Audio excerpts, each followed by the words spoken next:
ఒకటి. మీరెవరు అని అడిగితే వటవృక్షము మూలము, మూలానికి మూలం మాది దత్తనగరము అని చెప్పారు శ్రీ అక్కల్కోట స్వామి. ఆయనే ఇంకొకసారి అఖండ విశ్వమే మేము అన్నారు. శ్రీ సాయిబాబా యొక్క మరొక రూపమే శ్రీ అక్కల్కోట స్వామి.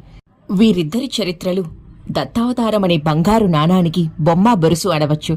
వీరు ప్రపంచ చరిత్రలో అవతరించిన మహాత్ములందరిలో అగ్రగణ్యులు. ఈ విషయం శ్రీ మోహర్ బాబా కూడా శ్రీ సాయి ఈ విశ్వమంతటికీ గురువు అనదగిన వారని స్పష్టంగా చెప్పారు.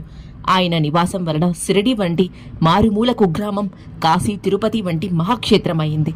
అయితే ఈ క్షేత్రాలు ఒక మతం వారికి మాత్రమే పవిత్రమైతే షిరిడీని మహాక్షేత్రంగా తలచేవారు ఎందరో అన్ని మతాలలోనూ ఉన్నారు.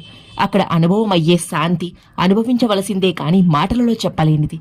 మనకు ఇంటి వద్ద ఏమి చేసినా శాంతించని మనసు సిరిడీలో కాళ్ళు పెట్టగానే ప్రపంచిక వ్యవహారాలన్నింటినీ మరచి మహాశాంతిని పొందుతుంది. ఎక్కడ అలా శాంతి లభిస్తుందో అదే మన